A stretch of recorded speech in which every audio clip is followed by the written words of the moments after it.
Assalamu alaikum class. So today our topic is role of donors and international institution in public policy and management.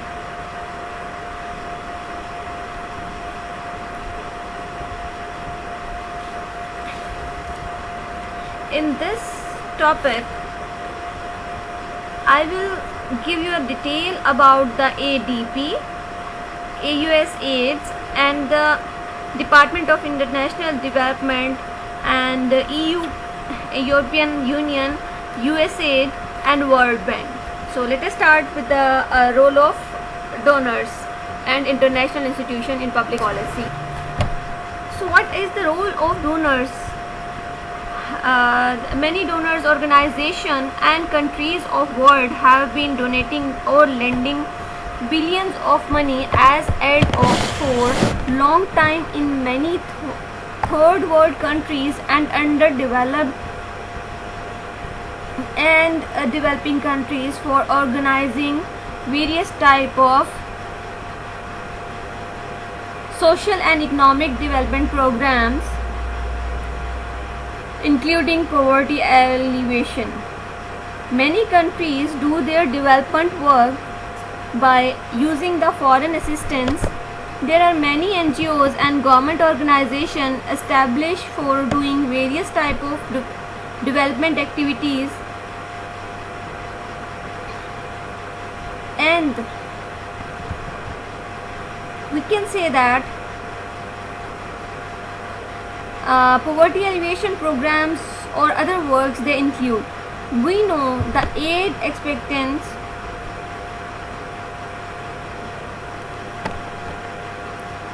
organization prepare several project proposal and generally donor organization or countries approve those proposals doing some changes or not to do any changes and give them fund, donation or debit to implement those program or project. So after getting fund, those organization or authorities try to finish their projects within the project tenure and they publish a beautiful and good looking project completion report and send it to the funding organizations and many other organizations and authorities desiring further assistance for upcoming and other projects. So donors have been funding huge amount of money in many countries for various type of social and economic development matters including poverty alleviation. In spite of huge amount of donation, debit, aids and foreign assistance, yet there are no relation achievement of desired result in most of foreign assistance taking countries. It is true, if the disbursed money and other assistance used in precise way and the donors and projects implementers gave their 100% effort to catch the expected projects goals and work for the bringing positive results for mankind, also for the society and countries, then there were some position outcomes must be come in other countries, but the real pictures are not that like that. ADP, since its founding in 1966, ADP has been driven by our inspiration and dedication to improving people's lives in Asia and the Pacific. By targeting investments wisely in partnership and developing members countries and other stakeholders, ADP helps in creating a world in which everyone can share in benefits of sustained and inclusive growth. Whether it is through investment in infrastructure, healthcare services, financial and public administration systems, or helping nations prepare for the impact of climate change or better manage their national resources, ADP is committed to helping developing members countries involved into thriving modern economies that are well integrated with each other and the world. ADP is working with the government and the private sector to improve Pakistan infrastructure, energy, security, and basic public services.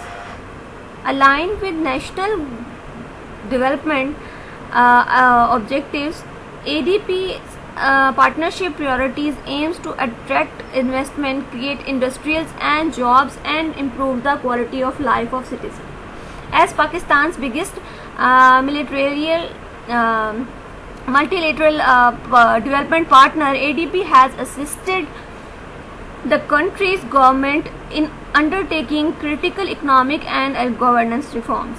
Over the year, Pakistan and ADB have been working together to help millions of families travel new roads where none before existed, light their homes from cleaner power generation, live healthier and longer lives through expanding clean water and sanitation programs, and send their youngsters to school for the first time because of greater access to education.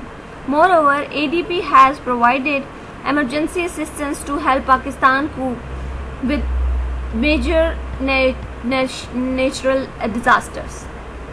So that was all about the ADBs. The next is USAID.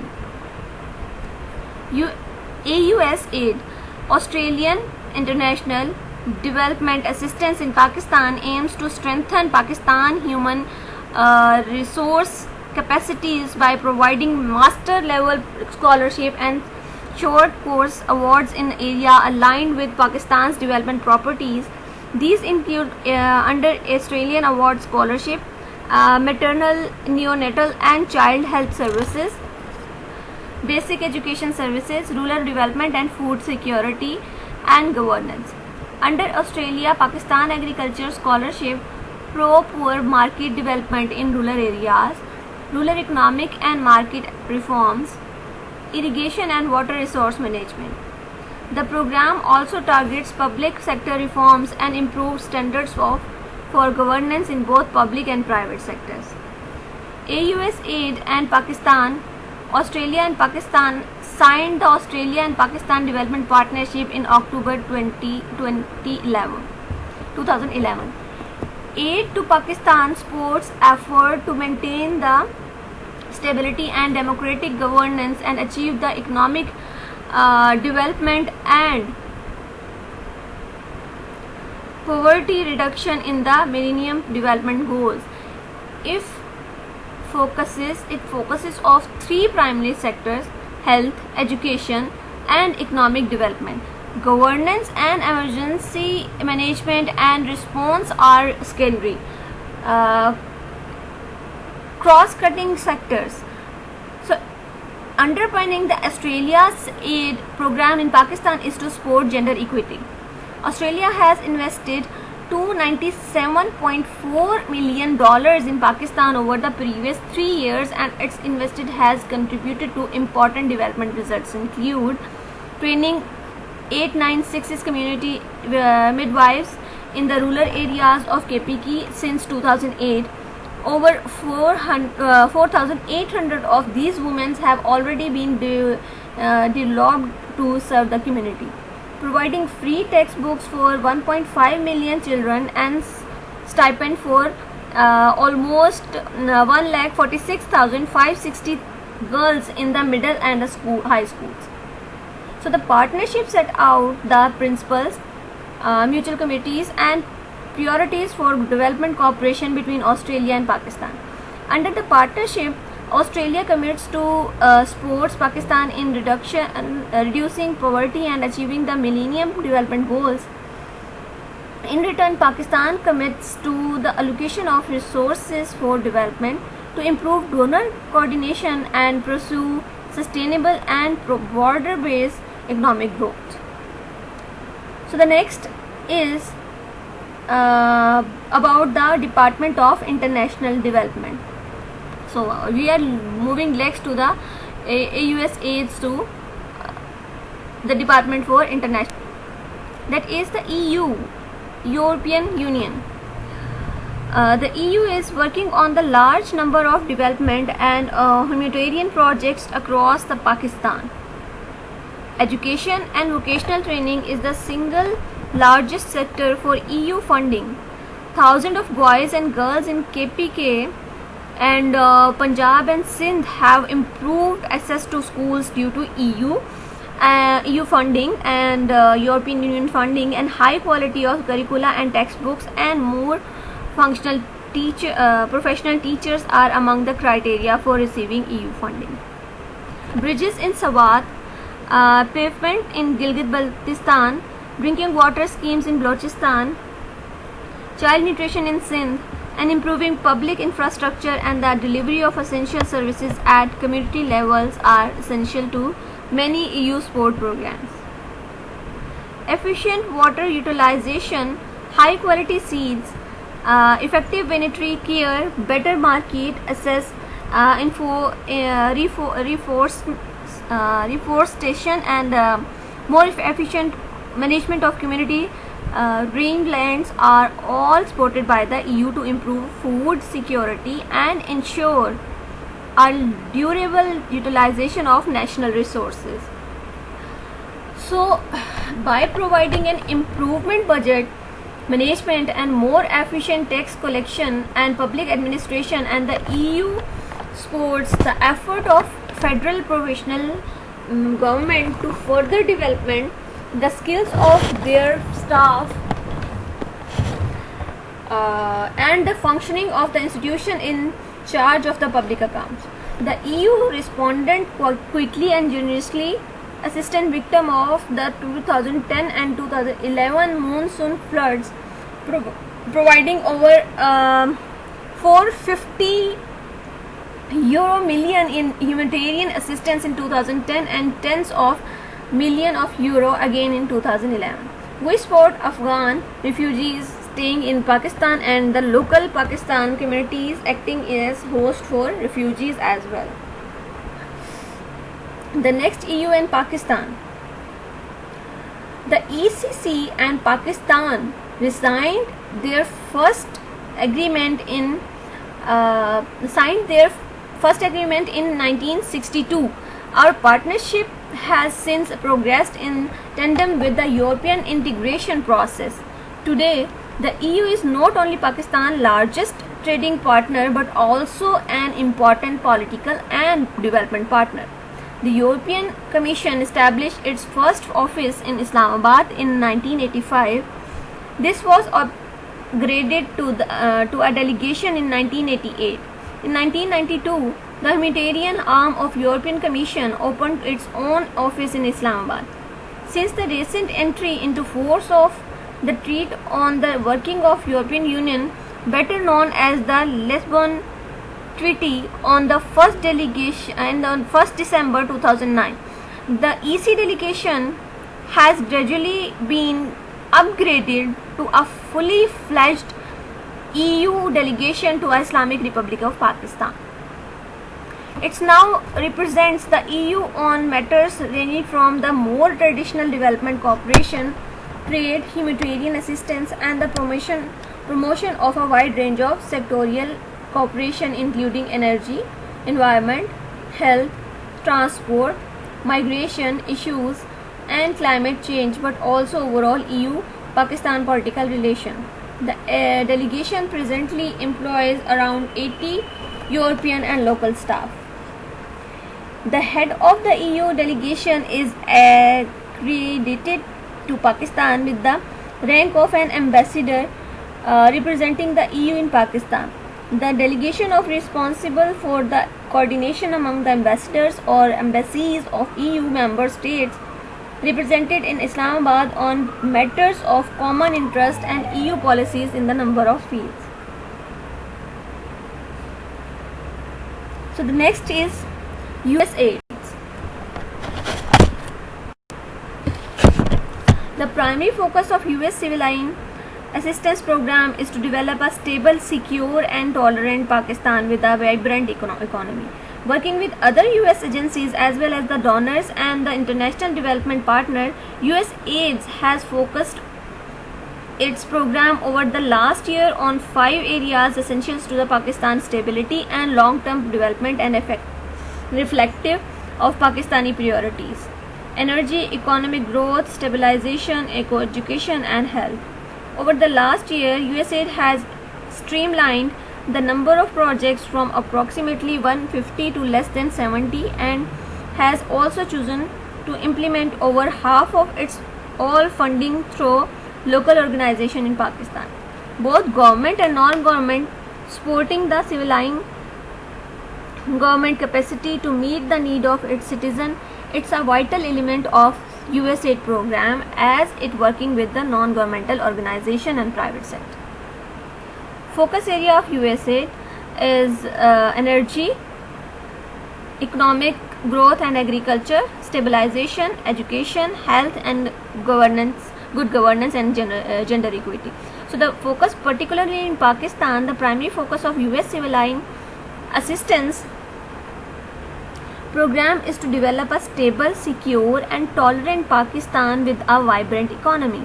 Working with other US agencies as well as donors and the international development partners, USAID has focused its program over the last year on 5 areas essential to Pakistan's stability and long-term development and reflective of Pakistani priorities: energy, economic growth, stabilization, education and health. Over the last year, USAID has streamlined the number of projects from approximately 150 to less than 70 and has also chosen to implement over half of all funding through local organization in Pakistan. Both government and non-government supporting the civilian government's capacity to meet the needs of its citizen is a vital element of USAID's program, as it's working with the non-governmental organization and the private sector. So that was all about the USAID. Let's move to the World Bank. The World Bank uses lending and analytical work to help Pakistan achieve its goals. Pakistan portfolio consisted of 30 projects with a total commitment of $5 billion. The bank also managed a multi-donor trust fund of about $140 million for conflict-affected areas. WB, World Bank and Pakistan. So, World Bank and Pakistan Bank's countries' partnership strategy is directly linked to the Pakistan's own development vision. The Pakistan support is focused on inter alia, helping the country maintain economic stability by addressing the critical long constraint to growth, increasing the ability of lower cost power supply by supporting the hydropower and cross-border energy trade, assisting the government to put in place a safety net that adequately and effectively protect the poor from the economic shocks, and supporting the educating reforms programs to increase the school participation and also reduce the gender and rural urban disparities and improve the qualities of governance. The bank also helps Pakistan cope with the sequences conflict while reducing prospect of future conflict through its engagement in country border areas. The World Bank Group's support to Pakistan is organized around 4 pillars. These 4 pillars: improving the economic governance, improving human development and social protection, improving the infrastructure and the sport, improving security, and reducing the risk of conflict. So if we see the conclusion, as we start the 21st century, NGOs hold a great promises to provide the self-help solution to the problem of poverty and powerlessness in many third world society. So they are making up for the shortcoming of state and market in reducing poverty in third world countries. Furthermore, their future roles in development is expected to increase precisely because of favorable international donor support. In fact, since the launching of the structural adjustment participatory revenue initiatives in 1997, NGOs are increasingly influencing economic and social development policies in third world countries. So SAPRI provides a Framework for Joint Evaluation of Economic Performance by World Bank. Third world governments and 1000 civil society organizations include NGOs 47, but despite their growing roles and expected contribution to third world development, NGOs should neither be considered a panacea nor the magic bullet for solving the problem of the development. So that was all about today's lecture.